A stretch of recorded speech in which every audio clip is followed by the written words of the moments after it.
el aumento de la tarifa eléctrica, la cual es inexplicable, absurdo y brutal en tiempo de crisis. Es contradictorio que el gobierno subsidia la gasolina y no aumenta los impuestos porque el pueblo no puede pagarlo. Sin embargo, la Superintendencia de Electricidad aumenta la tarifa eléctrica duplicando, triplicando y a veces quintuplicando el consumo real o acostumbrado. Y como un chiste de mal gusto, la Superintendencia de Electricidad aumenta la tarifa eléctrica y se aumenta el sueldo a más de 500 colaboradores, empleados que tiene la superintendencia, se aumentaron hasta un 26%. Hay personas que el sueldo le subió 150,000 pesos. Y esta medida de aumentar la tarifa eléctrica es impopular porque sirve de combustible para encender las llamas de las protestas.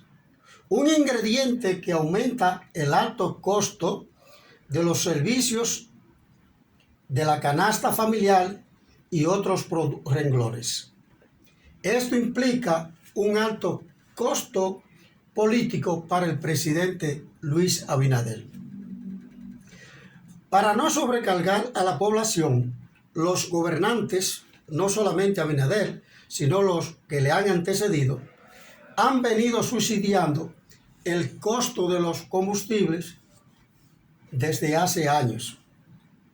Si bien es cierto que el Pacto Eléctrico Nacional para la Reforma del Sector Eléctrico, firmado el 25 de febrero del 2021, es la expresión de un colectivo gubernamental, político y empresarial. En ese pacto se excluyó al sector social y este pacto busca mejorar la gerencia en esa área estratégica para el funcionamiento del país. El pacto eléctrico no es una ley que hay que aplicarla de manera obligatoria. Las medidas que se acuerdan o se toman en el pacto eléctrico pueden ser pospuestas para aplicarse cuando la situación económica del país lo amerite. Los promotores del aumento de la tarifa eléctrica deben entender que en tiempos de crisis no se aumentan las tarifas eléctrica, transporte, agua, salud, impuestos y nada que signifique carestía para la ciudadanía, porque esto sería una provocación social o una falta de visión política. Es lo mismo que no tener vocación de poder. Nosotros consideramos que quienes recomendaron el aumento de la tarifa eléctrica deben darle una leidita a el libro Las 48 leyes del poder, escrito por Robert Greene, para que aprendan a cultivar las cualidades personales para alcanzar el poder en términos sociológicos, un método práctico para todo aquel que quiera conseguir el poder, observe el poder o defenderse del poder. Ha sido una medida muy errónea. El gobierno de Luis Abinader mantiene un subsidio a la población por más de 15,000 millones de pesos.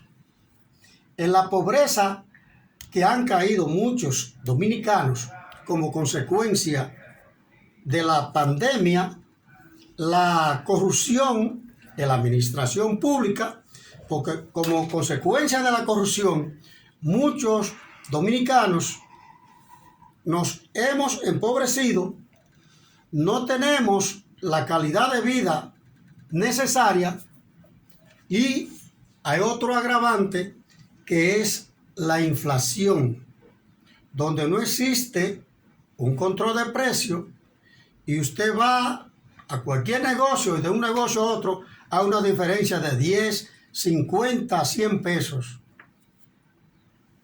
Y eso disminuye la calidad de vida de los dominicanos. El pueblo no soporta más aumento y no es posible someterlo a mayores gastos. El presidente Luis Abinader ha tomado una decisión sabia al detener el aumento en la tarifa eléctrica. Los aumentos registrados en los meses de junio y julio no se corresponden con el anunciado aumento del 9%. Si una persona pagó en mayo 1,000 pesos de factura eléctrica, se supone que en el mes de mayo debió pagar 1,090 pesos aproximadamente. Pudiera variar, pero de manera insignificativa. Y si a esos 1,090 del mes de junio se le aplica un 9% en julio, entonces debe pagar 1,188,10 centavos. Pero esa no es la realidad. Nosotros hemos analizado varias facturas de diferentes clientes y es bueno, yo tengo una vecina que pagaba 2,000 y pico de pesos y le llegó la factura de 13,000 y pico. Y he visto en los medios de comunicación, tanto radial como escrito, incluso comunicadores, que dicen, no, pero que a mí me llegaba la factura de 4,000 pesos, ahora me llegó de 12, me llegó de 10, me llegó de 15. Es decir, que no hay una relación con el 9%. Por ejemplo, una persona que pagó en el mes de mayo 1,500 pesos. Si le aplican y en el mes de junio le llegó de 3,200 pesos. Una factura que nosotros vimos. Es decir, que hay un aumento de 1,700 pesos. Si usted le aplica a 1,500 un 9%, estamos hablando de 1,635 pesos. Es decir, que esa factura de 3,200 tiene una diferencia de 1,565 más el 9%. Más que un aumento, lo que está sucediendo es un fraude en la factura eléctrica. Eso lo dicen ellos y probablemente con sobrada razón. El pacto eléctrico se transformará, dicen algunos, en el pacto del fraude. Y la población no tiene forma de soportarlo. El equipo económico y político de Luis Abinader debe cuestionar a la Superintendencia de Electricidad y los congresistas deben jugar el rol de fiscalizador y deben interponer a la Superintendencia de Electricidad y preguntarle por qué esa diferencia en la facturación, si en lugar del 9% que debe reflejar la factura, que si usted cuenta junio y julio de un 18%, porque hay diferencia de 4, 8,000 y hasta 12,000 pesos. Cuando en una casa, por hablar de vivienda, tienen la misma nevera, 8, 10 bombillos que lo encienden y lo apagan a la misma hora, entonces no hay razón para que haya una diferencia desorbitante.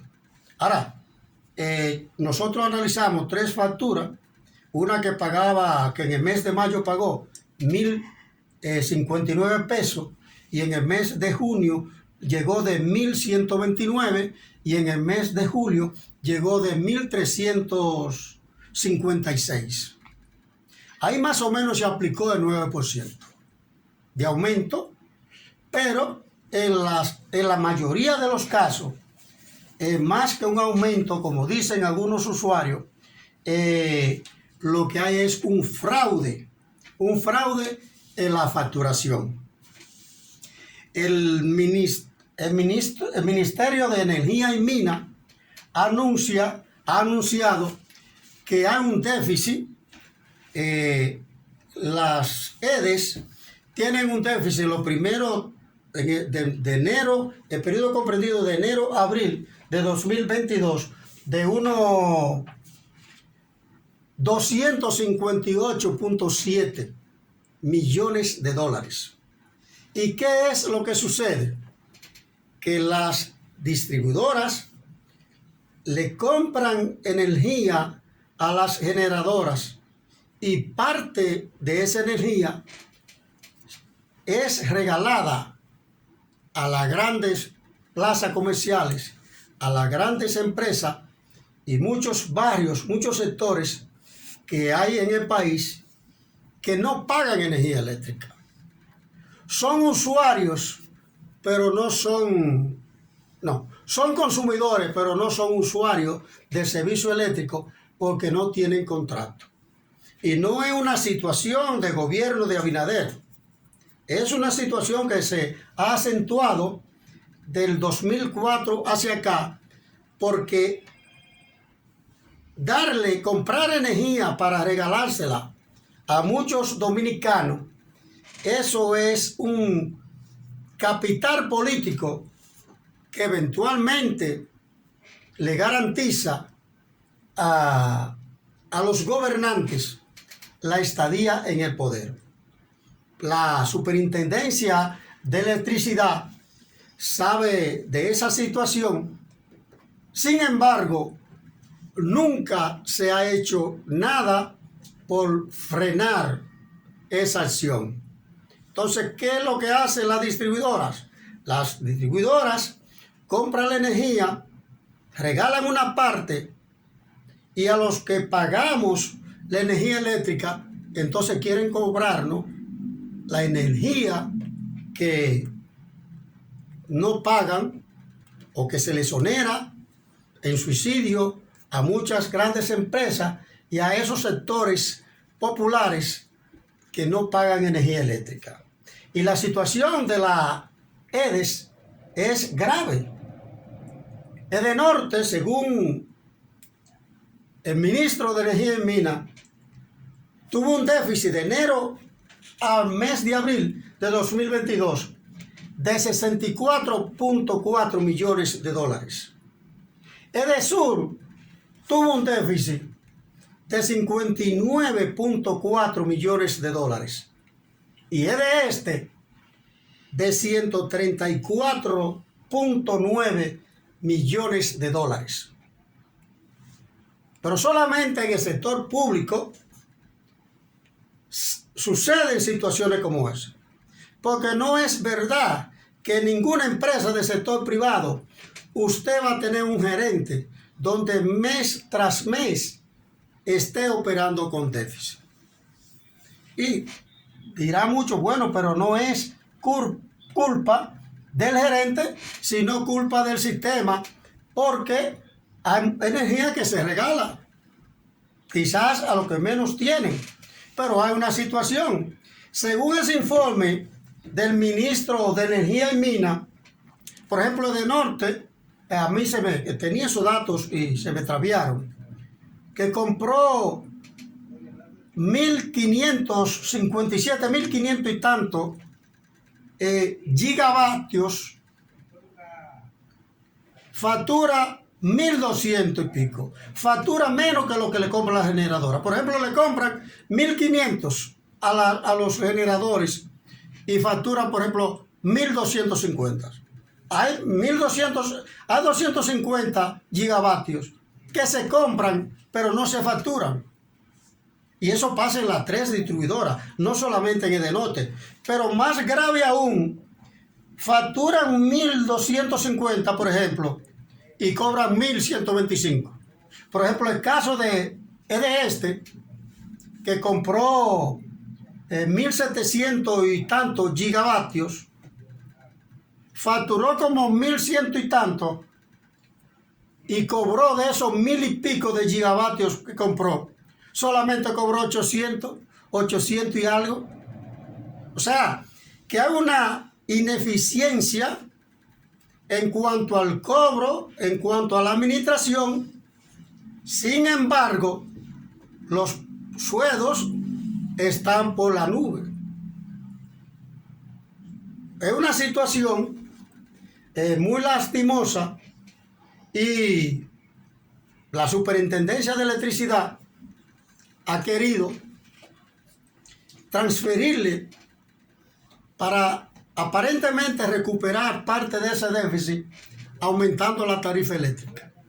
Pero según ese mismo informe del ministro de Energía y Minas, si bien es cierto que las distribuidoras recaudaron mayor cantidad de recursos por el aumento de la tarifa, el pago de las distribuidoras a la generadora aumentó, y aumentó el déficit. Es decir, que estamos ante una situación aparentemente sin solución, y 3 empresas, Edenorte, Edesur y Edeste, administradas de manera ineficiente.